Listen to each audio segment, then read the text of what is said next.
പിന്നെയും ഈ വേഷം മാറ്റാൻ പുറപ്പെടുന്നത് അല്ലേ? അല്ലാത്തവർ പോവോ?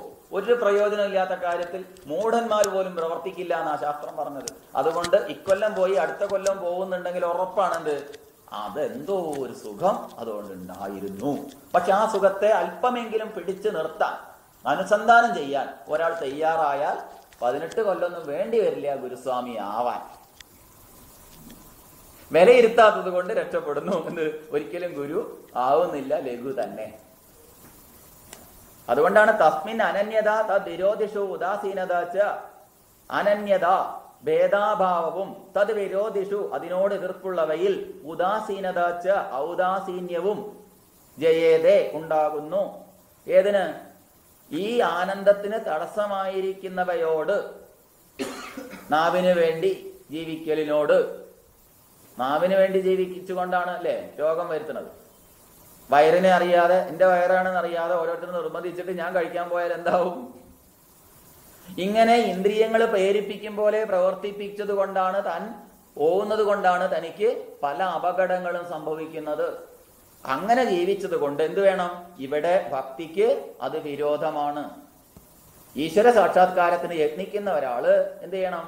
അതിനനുസൃതമായിരിക്കുന്ന ജീവിതം നയിച്ചാൽ അയാൾക്ക് സമാധാനം ഉണ്ടാവും. സമാധാനമില്ലാത്ത ഒരു ക്ഷേത്രത്തിൽ ഇരിക്കുന്ന ഒരാൾക്ക് എങ്ങനെ ക്ഷേത്രജ്ഞനെ മനസ്സിലാവും? ക്ഷേത്രം ഇതം ശരീരം കൗന്ദേയ ക്ഷേത്രം ഇത്യഭിധീയതേ. ഈ ശരീരത്തെയും ആണ് ക്ഷേത്രം എന്ന് പറയുന്നത്. അപ്പൊ ഒരു ശരീരം എന്ന് പറഞ്ഞാൽ അതിനൊരു സമാധാനമൊക്കെ വേണ്ടേ? അതിലൊരു സമാധാനം ഇല്ലെങ്കിൽ പിന്നെ എന്തുണ്ടാവും? അപ്പൊ അതിന് സമാധാനം ഉണ്ടാകണമെങ്കിൽ എന്ത് വേണം? അതിന്റെ നിലനിൽപ്പ് സുഗമമാവണം. ഇത്ര കാലം എന്നുള്ളതല്ല, പിന്നെന്താണ്? ഇരിക്കുന്ന അത്രയും അതിന്റെ കാര്യങ്ങളൊന്നും നോക്കരുത്, അതിന്റെ പരക്കം പായലുകൾ ഉണ്ടാവരുത്, അതിനെയൊക്കെ തടയപ്പെടണം. അപ്പോഴേ ചിന്ത ഉണ്ടാവുള്ളൂ. അതെ, അതുകൊണ്ട് അതിന് വിരോധമാണ് ഏത്? ഭോഗാസക്തി ഏതാണ്? അല്ല ഉള്ളത്. പിന്നെ ഇവിടെ ഏതാണ്?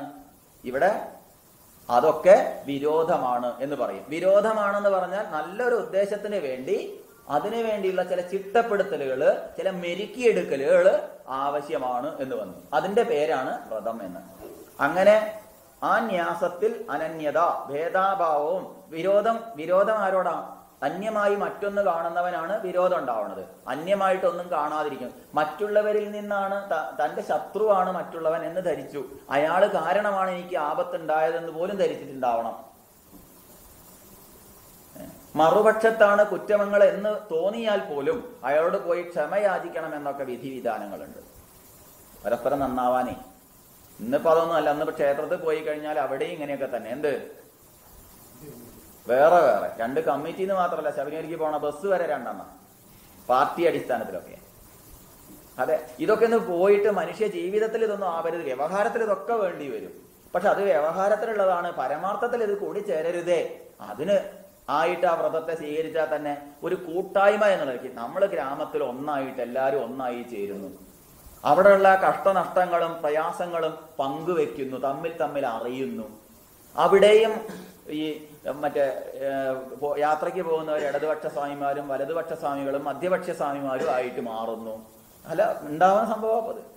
അതൊക്കെ ഒന്ന് പോയിട്ട് ഒത്തുചേരാൻ പറ്റുന്ന ഒരു സങ്കേതമാണത്. അതിന് പറ്റുന്ന ഒരു അവസരമാണത്. ആ അവസരം പോലും വിപരീതമായ ദൃഷ്ടിയിലായിട്ട് തീർത്തും കലുഷിതമായി തീരുന്നത് കാണുമ്പോൾ നമ്മളൊന്നാണ്.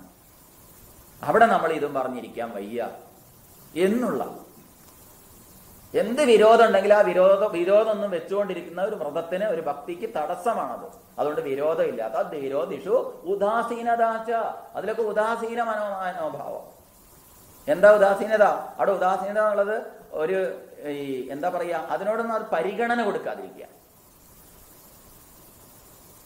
ഇതിനൊക്കെ പരിഗണന കൊടുത്താൽ നമ്മൾ സാധാരണ ജീവിതം നയിക്കുന്നത്. അതുകൊണ്ട് എന്ത് നേടി എന്നൊരു പുനർചിന്തനം വേണ്ടിവരും അല്ലേ? ആശയപരമായി വിരോധം ഉണ്ടാവില്ലേ? പക്ഷെ വ്യക്തിപരമായി ഉണ്ടാവരുത്. ഉണ്ടായി കഴിഞ്ഞാൽ അത് വ്യക്തിപരമായി തീർന്നാൽ എന്താവും? ആശയപരമായി എതിർക്കേണ്ടി വരില്ലേ? എല്ലാം പറയണമൊക്കെ ശരിയാന്ന് പറഞ്ഞാൽ തലേ പറഞ്ഞാൽ അംഗീകരിക്കാനൊന്നും പറ്റില്ല. പക്ഷെ അത് വ്യക്തി ജീവിതത്തെ സ്വാധീനിക്കരുത്. സ്വാധീനിച്ചാൽ എന്തായിത്തീരും? നമ്മൾ എവിടെയോ ആയി പോകും. അതായി തീരാതിരിക്കാൻ വേണ്ടിയും കൂടിയാണ് ഇത്. ഇങ്ങനെ നമ്മൾ ഒന്നാണെന്ന് ധരിക്കുന്നു. വേഷത്തിലല്ല, പേരിലല്ല, പിന്നെ എങ്ങനെയാണ്? അവിടെ എല്ലാം കൊണ്ടും ഒന്നാണെന്ന് ധരിക്കുന്നു. അങ്ങനെ ഒന്നായിത്തീരുന്ന, പലത് ചേർന്ന് ഒന്നായിത്തീർന്ന് നാം ഒന്നാണ്. സഹയജ്ഞ പ്രജാഹ, നമ്മളൊക്കെ ഒരു യജ്ഞശാലയിലെ വ്യത്യസ്തങ്ങളായ അംഗങ്ങളാണ്. നമ്മളൊക്കെ കൂട്ടുചേർന്ന് നമ്മൾ ഒരു വിധത്തിൽ അല്ലെങ്കിൽ മറ്റു വിധത്തില് പരസ്പരം ഭാവയന്ത ശ്രേയ പരം അവാപ്സ്യത, പരസ്പരം അറിഞ്ഞും ഭാവിച്ചും കഴിഞ്ഞുകൂടേണ്ടവരാണ് എന്നുള്ള കൂട്ടായ്മയെ, ഒരുമയുണ്ടെങ്കിൽ ഉലയ്ക്ക മേലും കിടക്കാം, ഒരുമയില്ലെങ്കിൽ ഉലയ്ക്ക മേലും കിടക്കും.